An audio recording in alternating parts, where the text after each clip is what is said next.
Good morning. Today is that day. And I'm going to let you know ahead of time some of the things I'm going to say about this day isn't going to be a pleasantry thing to say about this day. I don't like this day, and I'll tell you why. Before I do, on a side note, I was watching my local news, and um, you know, I think this is happening in every state. Rents are going up, whether it's home rents or whether it's businesses. There's this famous bar here in Nashville called the Twin Kegs, and it's on. I think they have two of them, but the one one is closing is the one in on Thompson Lane. Okay, so anyway, it's a small bar, and they have music venues, things like that. It's been around for forever, as far as I remember. Coming to Nashville, I remember going to work and going past it all the time. But their rent is so high they have to close, and this is happening to where corporations are selling off certain things that they've had. Corporations will buy land areas, and have them rent, but they're changing the fabric of the country, right? You got to break down and defranchise a small businessman, because that's the only way they're going to take full control. The whole point of destroying the country is when you what they want is a excuse me my head itches. What they want is a to defranchise, because they want a monopoly, and that is that you're the few corporations under certain corporations like BlackRock or Vanguard or others. They want that pyramid to where they want to control the corporations, so the corporations buy out all the private industry and private control and put them out of business, and or then it becomes then they're owner of that, and whatever they decide to do with the land, with the businesses or whatever. Then you got same as companies. I just recently found out that the company I work for, Subway, no longer is owned by, well, when I had worked there, going back 2 years ago, Subway was controlled by the family. I forgot the guy's name, but a family. And then after that, it was sold to a corporation. Now this corporation sold it to where one corporation now owns a White Castle, Subway, Burger King, and stuff like. So what happens is they consolidate under one basic corporation. Now, just imagine what I'm saying here. So you have one corporation. So you go and you try to find a job at one of these places. You're working under that corporation. Technically, that corporation is the one signing your paycheck. And so when the jobs get to a point where you can't work for a private company anymore, you can't work for a private person. Like if you're a roofer or if you're a plumber and you have a couple people working, they're getting rid of that. Everything is going to be done now by corporation, and everything is going to be done under that type of pyramid. So just something to think about, and understand that part of this new world order is to break down society business-wise, to break down society in comfort. See, they don't want you to be comfortable. They don't want you to have a business bringing in a certain amount of people and a certain type of business to where you're making. They don't want that. They don't want you to become. They don't want you to make money that will sustain your comfort. Okay, you understand what they're doing? And so when you think about this, and a lot of you sit there, oh no, they wouldn't do that to my business. Wait and see. I don't care if you have a little dance studio. I don't care if you're a little coffee shop on the corner of some place. It doesn't matter. You will either be bought out and or you will be closed down. So you just better be ready for this. Now, going on to the day, I've said this story before, and I'm going to say it again. When I went to Bible college and I worked at the Nashville Union Mission, I worked as the cook there because that's what I've been doing. So I was working as a cook, and I was the head man there.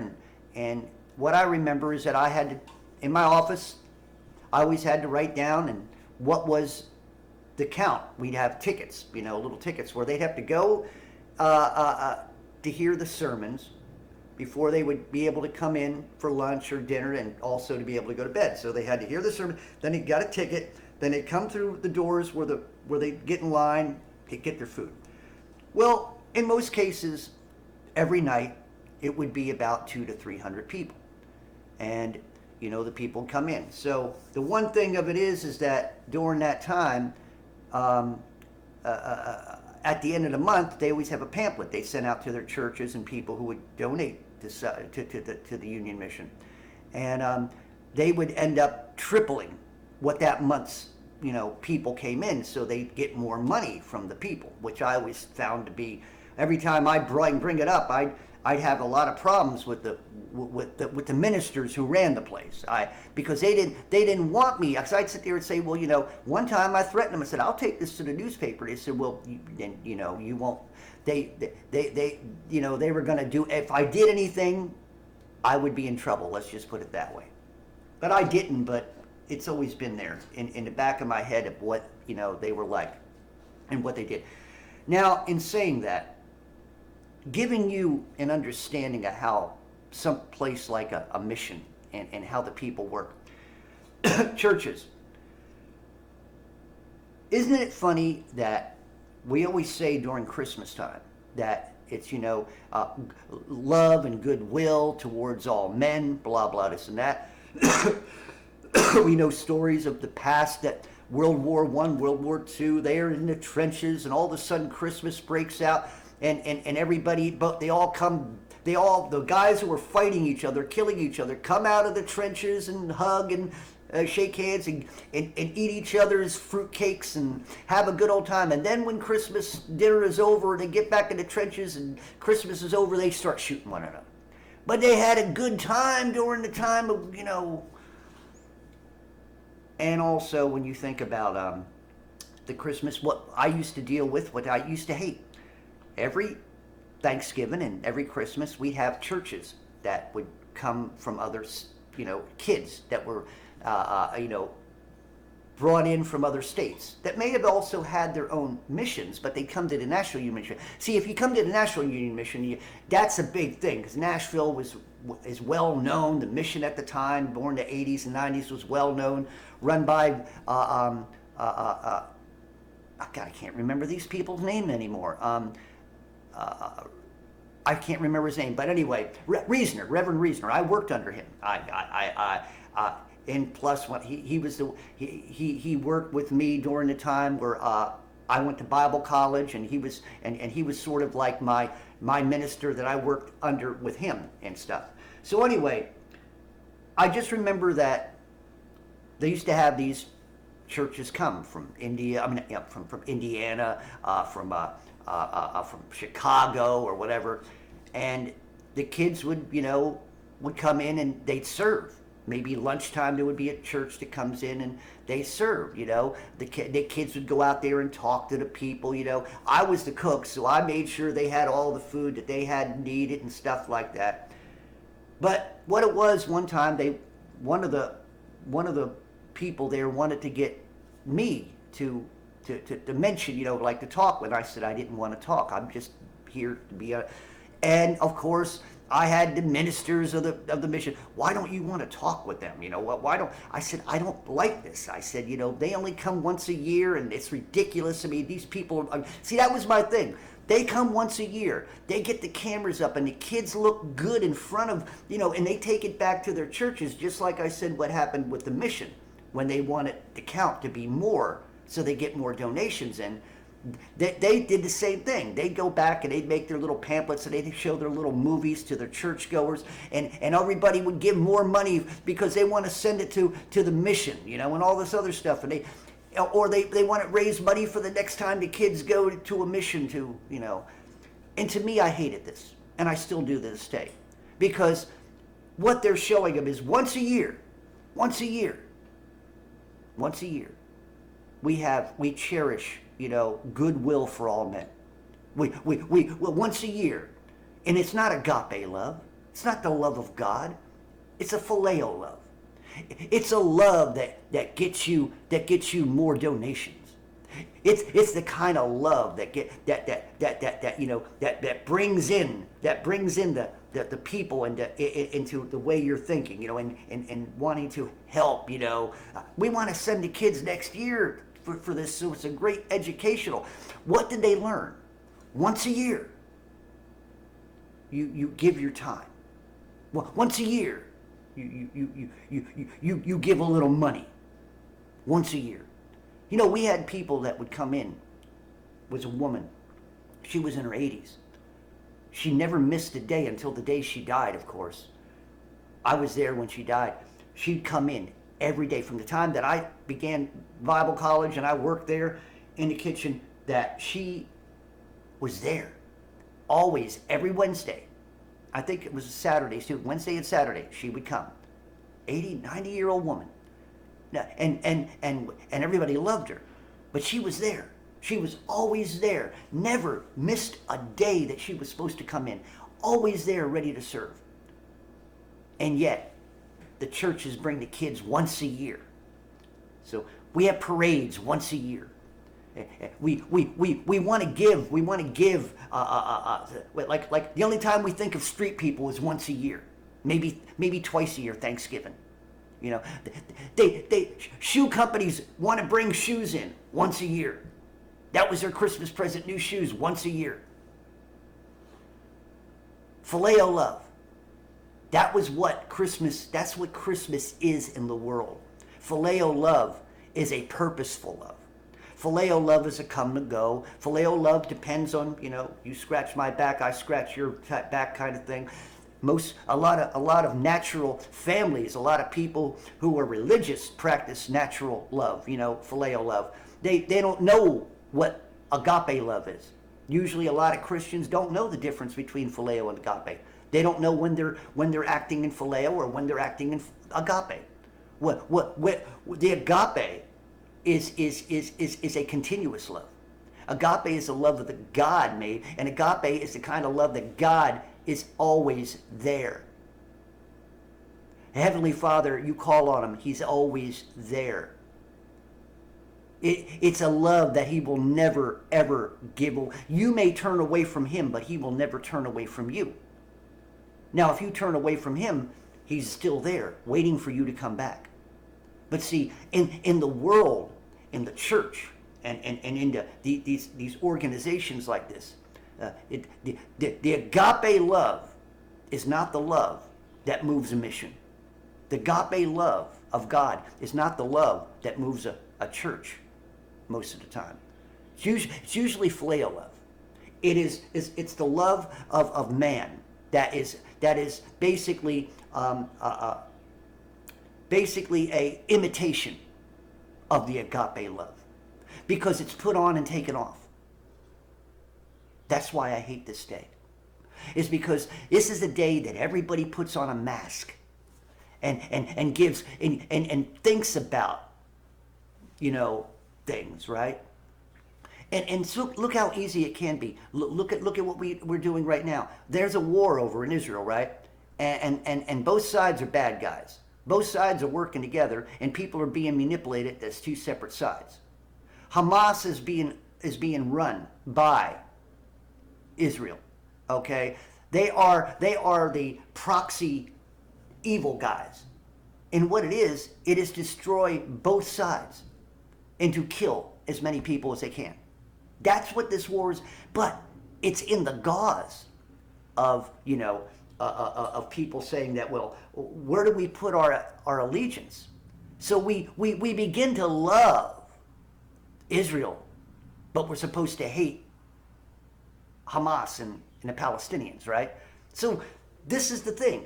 But yet now it's sort of, you think it's working against them. But now what's happening is we got people who are hating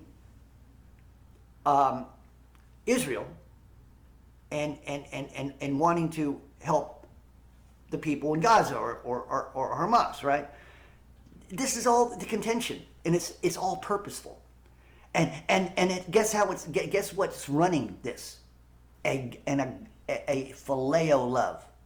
They want you, how they want to run it, the government, is they want you to either pick one side or the other. Because when you're picking one side or the other, we're Israel, we love Israel, we love Israel, we want to help Israel, and all this other stuff. And then they got the other side, we're Palestine, we love Palestine. And what it is, we hate each other. So that's what phileo love does. Phileo love is either you chose this side and we'll love you, or you chose this side and we'll love you. But if you chose this side and we won't love you anymore, and you chose that side, we won't love you anymore, you'll be the enemy. That's what we got going on. And now it's Christmas. Now we got so many different things popping into Christmas now, right? What kind of Christmas we have now? We got perverted Christmas. We've always had it, but a perverted Christmas. Look at what pageantries. I'm going to be checking the television to see today what kind of parades, what is going to be. I hate it, but it's part of training my mind. It's part of, when I'm going to be teaching. I got to see what they're doing. I don't watch the movies or any of that crap, That's another. Do you ever see the Christmas movies, right? Christmas. Everybody loves everybody during Christmas, but it's like after Christmas, it's like it's all, Everybody goes back to normal. That's what I said. So Christmas is phileo. Christmas really doesn't do much. And even if you bring it, whether it's in your church or whatever, the baby Jesus is is secondary, because they every church right now, I guarantee you, I could go into a church right now and there's a tree. I guarantee you, by the end of the day, every church will have a Santa Claus in it. And so Santa Claus, that fake little elf, the idea, the theology that's been thrown into the mix of religion, will be the focal point. I mean, how can you have Christmas in church without a Christmas tree and a Santa Claus? Who's going to give out the gifts to the children? You can't sit them on the lap of a plain old person. It's got to be Santa Claus. Could you imagine going to a church today that don't celebrate Christmas? You go in and it's like, well, where is everything? Oh, we don't celebrate Christmas. And maybe you'll have a minister come back, well, Christmas is every day. What we celebrate is when we speak of the birth of Christ, we speak of the birth of Christ. We don't add anything into it. It don't need any preservatives. It don't need no additives. It's pure, unadulterated Word of God. We don't need a tree to prop up Jesus. We don't need a Santa Claus to help the day. All we need is the Word. And every day should be Christmas. Every day that you walk out and you're speaking the Word should be Christmas. In respect to, instead of saying Christmas, Christmas, meaning that Christian, I can't say, you know what I'm saying. Christendom, okay? Being true, agape, lovers of Christ. Agape, love. A love that you teach and you preach, if you're a minister, the love that should always be in the heart.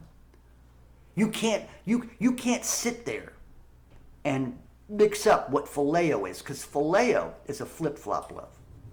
It's like I said one time that a minister had stated in a church, and I thought it was real funny, but it was right. He says, I love all the ladies with the agape love of God. He goes, in the church, I love you all, just the same as I love my wife.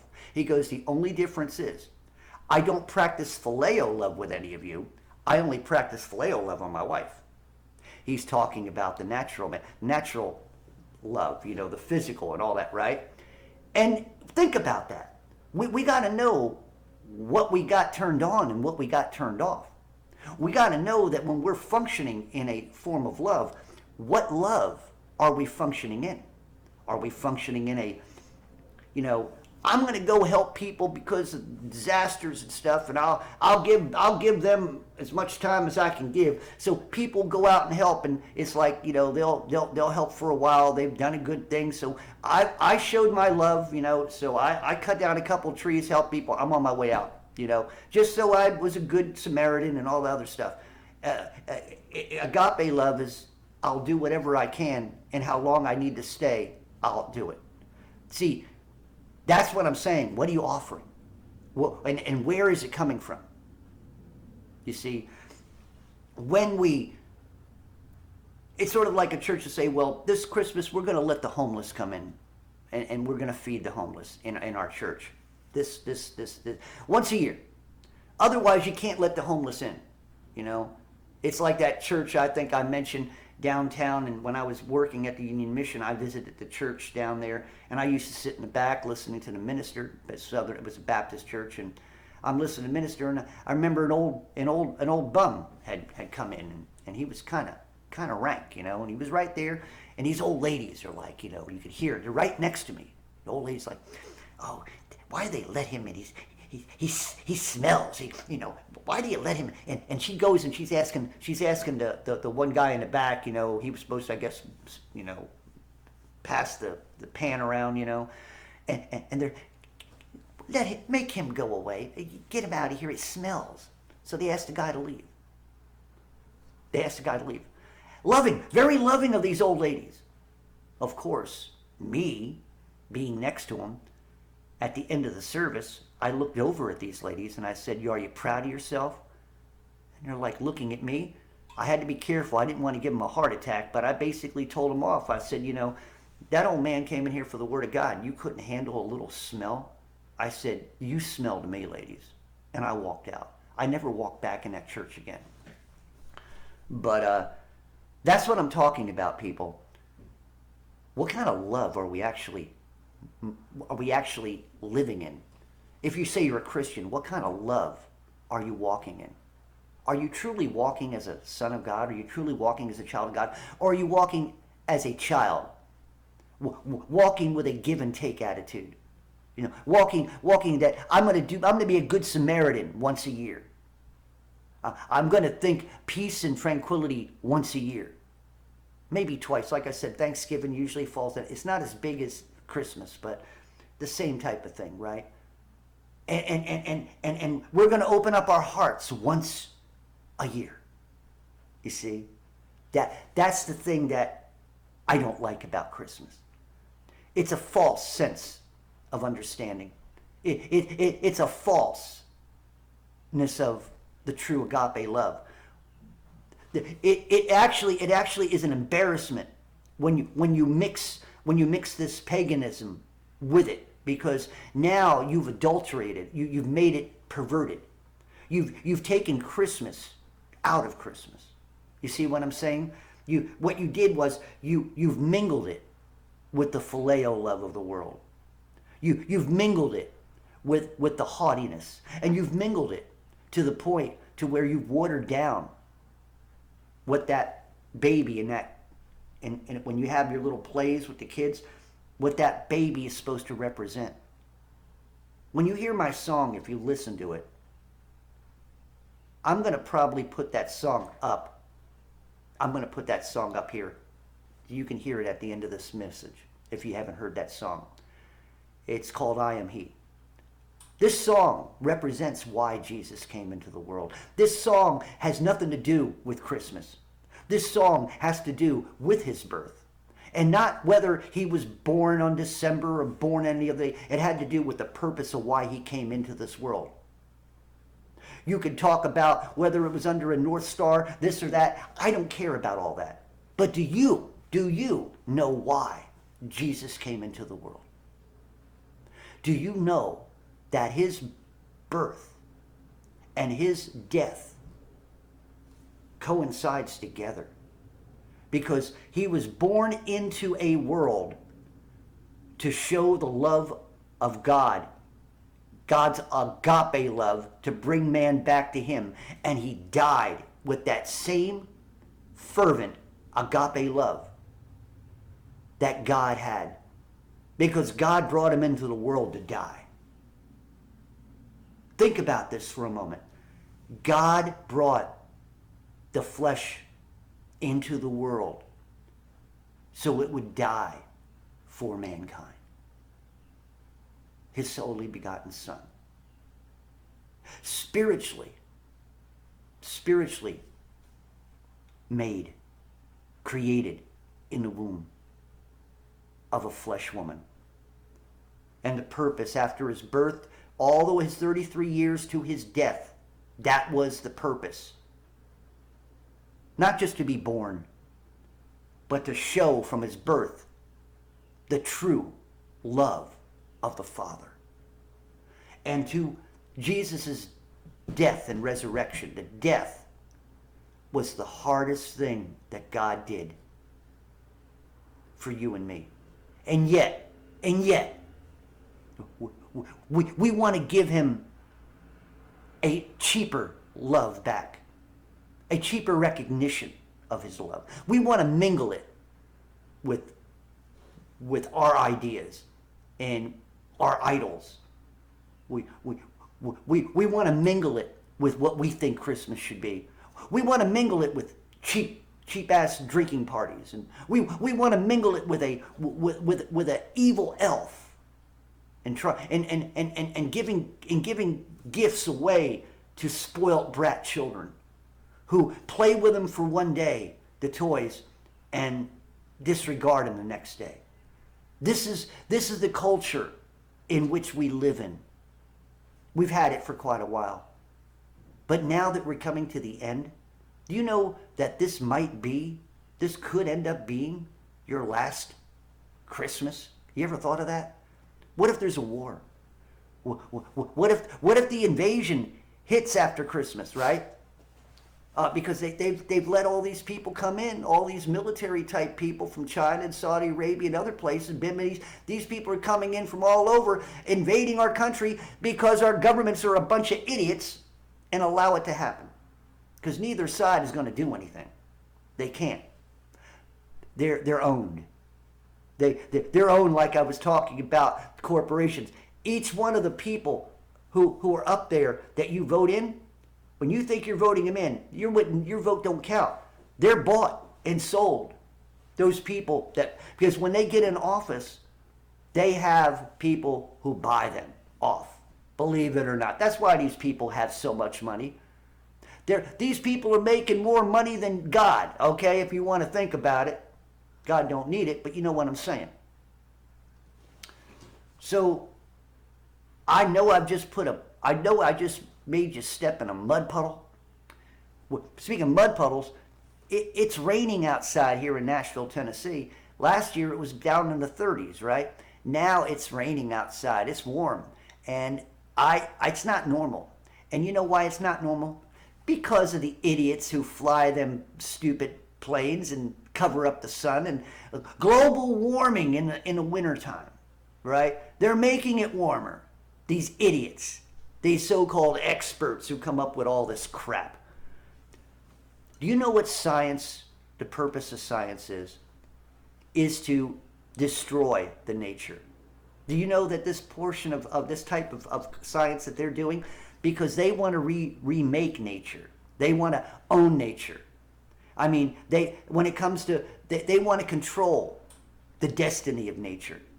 That they can be the gods over nature. You see, that's what it's all about. Whether nature has to do with our bodies, whether it has to do with a basic little tree or whatever. Molecules in the water, they want to change all that. It's not good enough. And yet, you start messing with water, destroying water. Water is an entity. Did y'all know that? Water has memory. Did y'all know that? You know, water knows the difference between good and evil. Did you know that? Do you know that if there was a test by a Chinese, Oriental guy, I don't remember his name, it was back, way back in the, I guess, the 40s or something, maybe earlier. He did experiments with water. He would put words on a piece of paper in water, in different words. He would say love, harmony, and all that other stuff. And when he froze it and had it, under a microscope and froze it real quick, all the ones that had positive messages on them, the water would turn into beautiful crystals. And anytime you'd say hate, anger, or anything like that in a piece of paper, every time he did it, anything that came out of those two, the water came out and he froze it, it was all lumpy. It didn't come up right. Water understands. Water has memory. Do you understand what I'm saying? This is what God created in the water itself. And yet, mankind wants to disrupt all that. He wants to, because God can talk to us through water. God talks to us through nature.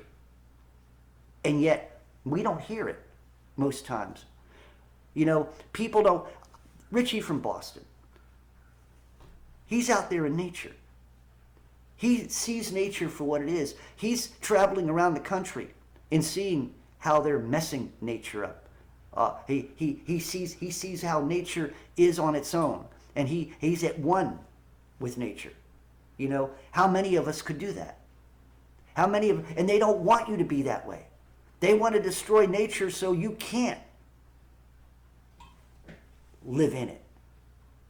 They don't want you to understand it. They're making us right now, with all the crap they pump in us, with all the things, they're making us alien to our own world in which God had created for us. They're destroying the habitat that God made for us. Hell, these idiots want to break through, want to think they're going into space and going to other. If there were other planets out there, for all you globetards, if there were other planets out there, what the heck do you think that's going to happen if we went out there? If we're messing up our planet here, what the hell would we do? Do you think God would want to make planets out there for us to go out there and destroy? No. It's bad enough they're destroying this habitat. That's why there is no planets. There is no moon that you think you can land on. God didn't make it that way. Why? Because he knew that if he did make a space out there, we'd go out there and mess it up. That's what we're good at. Humanity's good at messing things up. Humanity's good at, I can't say the words I want to say because I'm trying not to swear, but you know what I mean.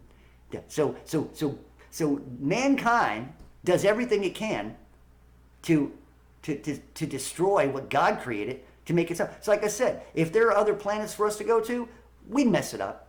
If we landed on, we'd screw up something over there. We'd mess up there, the ozone layer there. We'd mess up this, we'd mess up that. That's what man's good at. We like to tear things apart, but we don't like to put it back together properly. Why? Because we think we know something. We think we know things. We think we're intelligent, experts. What kind of word, where did that word come from? I mean, I'd like to know the first time that word was discussed and used. Did somebody in a round table say, I'm an expert at playing cards? I mean, I don't know. I think it's one of those words that, you know, that the so-called leadership of this new world order type thing back in the day, you know, the Masons, they're the ones who came up with these words, certain words like that, you know, like the FBI coming up with conspiracy theorists, you know, they're bad, you know. You know, it's sort of like this. They can change a word. Being a heterosexual was a good thing. Now, you're a heterosexual? No. You ain't a trans. You don't believe in transgenderism? Well, what's wrong with you? So this is the world we live in. And everything is now changing. Everything is now cheaper. Mankind is cheap. Mankind is remade. They got clones out there, cheap imitations of the real thing. Right? Coca-Cola was a real thing. Then they came out with a. If any of y'all my age remember, they had Cherry Coke. Then they had the other Coke. What was it? The new and improved. See, they were losing. They were losing. You know. They were losing profit because Pepsi had better commercials. So what they did was their commercials weren't that good. So they were always fighting against, you know, Pepsi and all this other stuff. So people were buying more Pepsi than they were buying Coke. So Coke decided we're going to change the chemical and stuff and change the formula, and it didn't taste as good. So what was it? People say, I want Coke back. That was all part. So you see how they mangle you to do things the way they want them? Coke came back, they brought back the regular taste it was, and everybody was now buying Coca-Cola and not buying as much Pepsi. And you all think that you all control your lives. You all think that you know best. You don't know crap. Because most of y'all out there think you know. And when there's people like us who do know, you don't want to know what we know because you're not ready to give up your so-called, I know what's going on. I'm an intelligent person. Yes, I believe what they say. I trust the science. Why?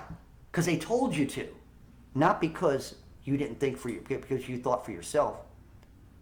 See, they're telling you what to believe. I don't like them telling me what to believe. I don't like them telling me that I should and should not do something. Why? Because I am not owned by them. I want to go to a doctor. I can't. Why? Because doctors are owned by corporations. If I were to go to the hospital today for something, if I had an ailment, I know before the end of the day, I'm going to keep fighting them to not jab me with their you know what. And here's the thing. I've heard this happen, that there are people who've gone to hospitals even now, that if you don't let them give you you know what, they won't treat you. That's right. They won't treat you. Such agape love being pushed right now. That ain't agape love. That ain't even phileo love.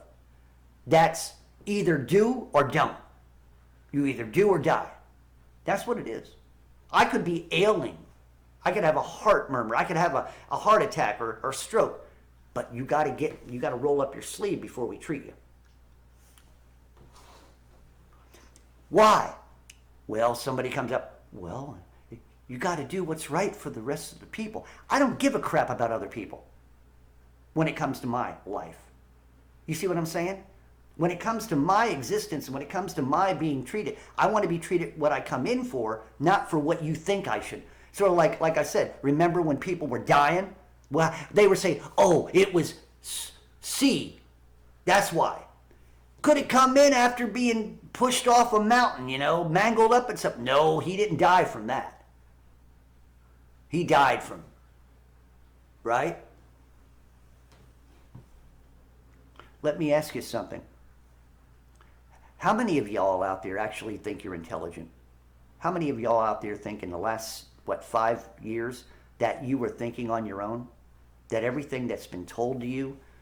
Now, like I said, you think about these holidays, Christmas and all this other stuff, Thanksgiving and your Easter and all these other things, right? That's another one, What is Easter? When you ask a child what Easter is, oh, that's when we get the eggs and chocolate bunnies and yeah, that's what Easter is all about, right? So anyway, I know I just messed up somebody's Christmas. Well, guess what? Hooray for me. Because if I messed up your Christmas, I got you to think about something. Maybe you don't like what you heard, but I guarantee you it's going to stick with you for a while. Are you going to maybe open up the Bible, maybe get a concordance and find out what agape love is compared to phileo love? You're going to do your own research, find out why there's a difference between the love of God and the love of man, and why you should not intermingle, and why you should not switch positions. Because what happens is, when you're operating in the love of man, there's always a catch.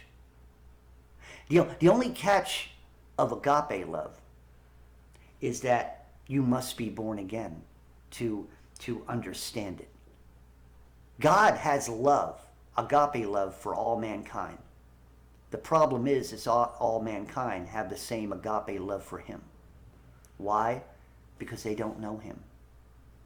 They don't trust in him. They don't think about him on a daily basis.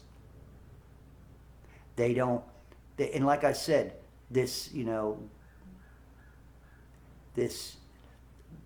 so-called day of healing, if you will, for some people. Christmas is like a day of healing. We come together once. But like I said, just like wars, you come together during Christmas, hug each other, have a good time, show each other's pictures of what your kids are, go back on the other side, When the bell rings, there you go. We're going to start shooting each other again. Let me ask you something. Thinking about a scenario like that, I've seen pictures. Think about the scenario like that. If the men were able to come together for that moment in fellowship, then they were being controlled by both sides' leadership. The leadership wanted war again, so they went back to war. I just don't understand how people can't see these things. And I look back in my own life in retrospect at things that I didn't see back then that I see now. I'm thinking, how could I have been so stupid? How could I have rejected the love of God and understanding the love of God? Why could I have not have seen the love of God earlier in my life? Why could I have not have seen the agape love? Why? Because everybody wasn't showing me agape love.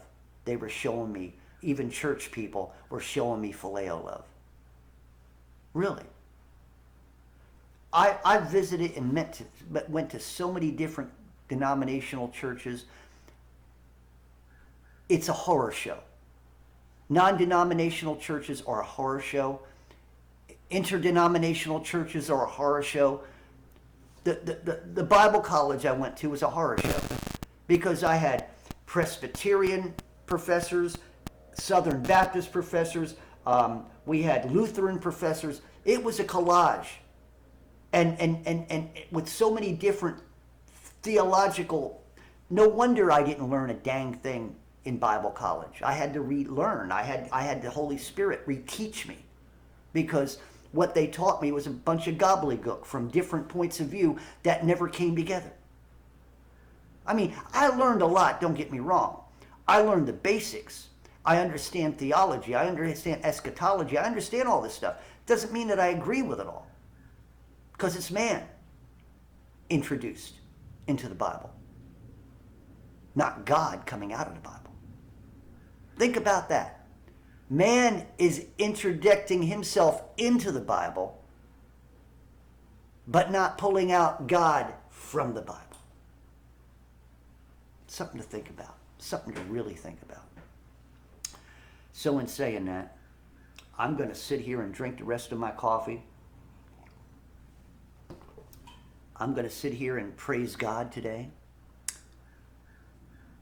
I know that the end of this month is coming, and I'm not going to worry about it. The bills or anything.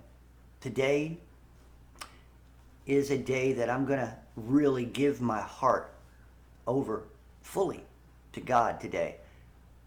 And I'm going to continue with it. Not that I've never given my heart's always been there, but today I'm going to get closer to God, and I'm going to keep that closeness. Christmas is going to go. That closeness is going to be there. The holidays are going to go. A new year is going to be coming. I don't have to,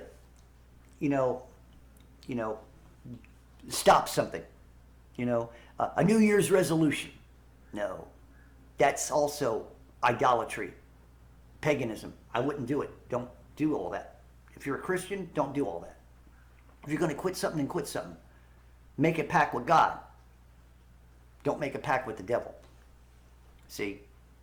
Think about these things. See, these are the things they don't want you to think about because this is natural man bull crap, right? This is natural man thinking, right? Just like experts.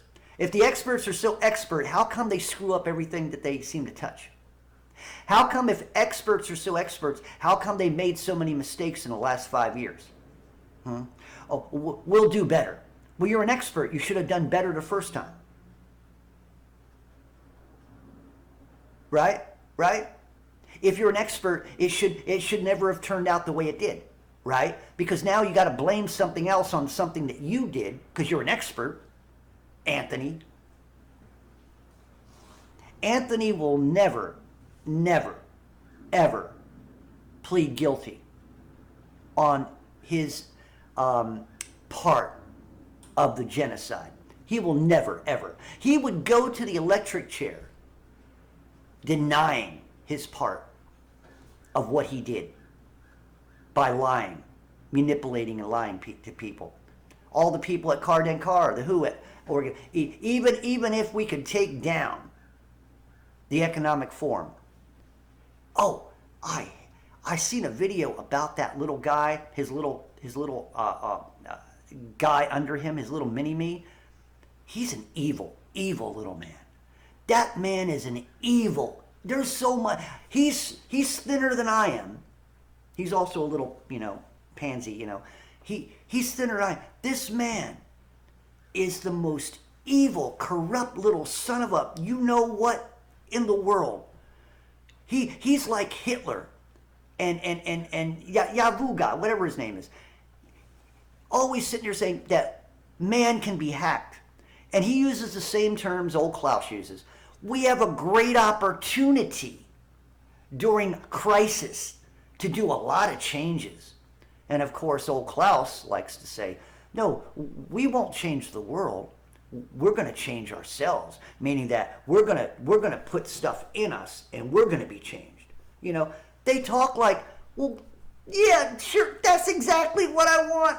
I want to come into this world and be changed from what I was. Yes, that's the first thing I thought when I became a baby. When I was a baby, popped out of, I'm ready to grow up and be something different. Right. That's what you thought, right? Huh? When you were a baby, I want to pop out of this belly so I can turn around and become a Borg. Yeah. So, I've given you a lot to think about today. And for you people who put thinking caps on, remember what kind of love you should have in your heart at all times. And try not to practice too much phileo love. And make sure that the love that you offer, if you're a Christian, is the love of God, not your love. Not your egotistical, you're prideful. I don't want to be loved by pride. I wouldn't want to find a woman who a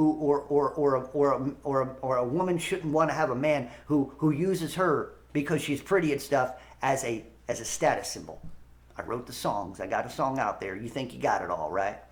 Trophy wife, and that ain't all. You got a yacht out on the bay. You live it up every day, right? Yeah, And the wife, I got a couple songs like that. And the wife stays home, only pulled out when necessary, so people can ogle her, so you feel proud for yourself.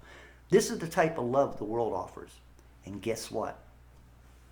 That's the type of love that's in the church in most cases. Think about that. So in saying all that, once again, continue praying for people who are in the cold. Pray for those people unfranchised. Pray for those people out in the streets. And don't forget praying for the people out in the streets. Don't forget praying for people in Maui. Don't forget praying for people in harm's way. That's an everyday thing. That's part of what you're supposed to be as a child of God. Pray. That's the power of prayer. That's what it means to be a soldier in the army of God. You're a prayer warrior. You put on the armor.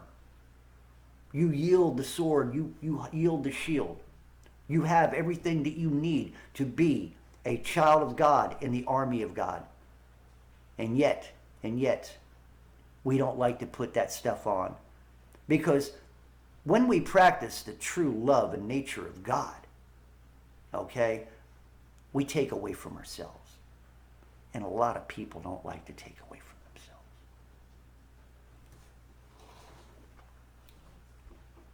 Pray for me. I'm still not feeling all that good. I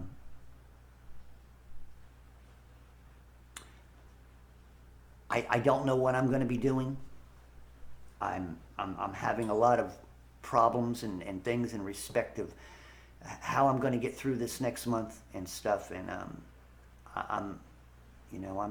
I tried to go out yesterday, and I had to go do something, and it just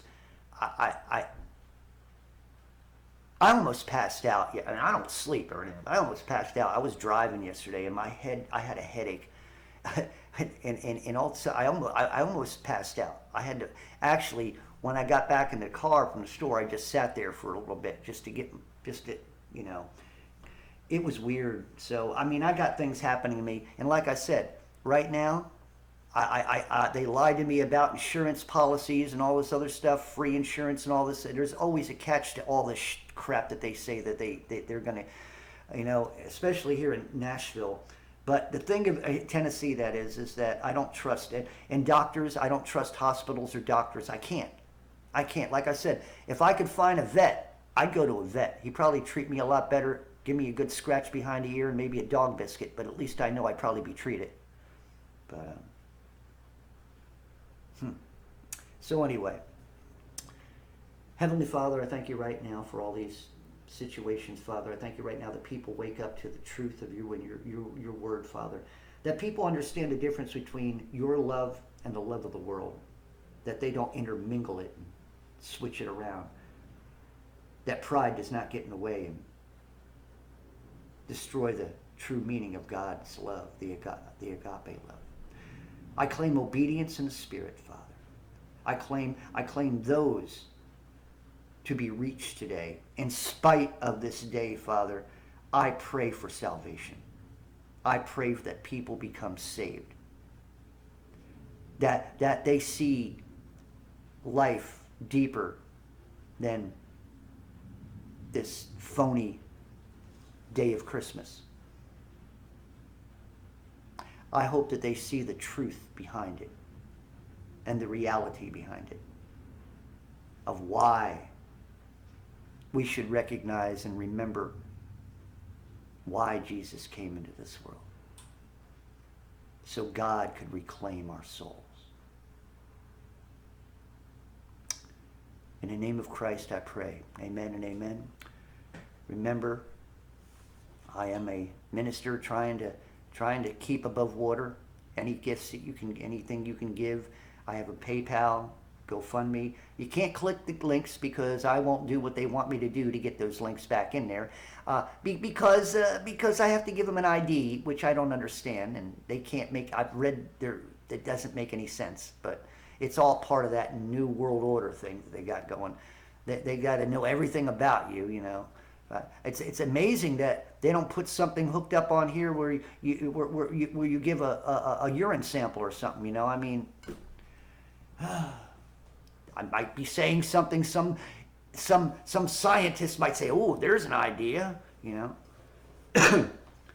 So anyway, in saying all that, you know, I know a lot of you having your get-togethers and stuff like that, and make it a good day. But remember, and talk to your children about what this day really is.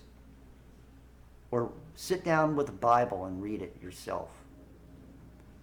You know, don't depend on the pageantries. Don't depend on all that. Read for yourself.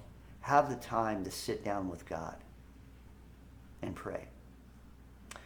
And now, saying all that, I love y'all. Derby Jack out. And I hope to see you all on the other side.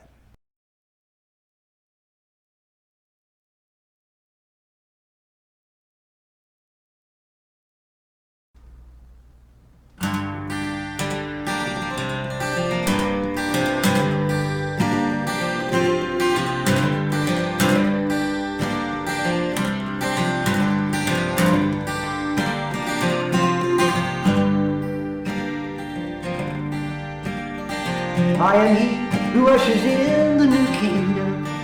I am he who fulfills the law. I am he who the prophets spoke of. I am he which the people did call.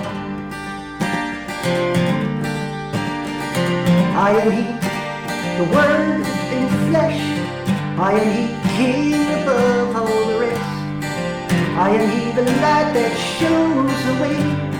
I am he who brings back the sheep gone astray. I am a baby born of a virgin. I am the one who sets the captives free. I am the hope sent down by the Father. I I am the promise for those who believe.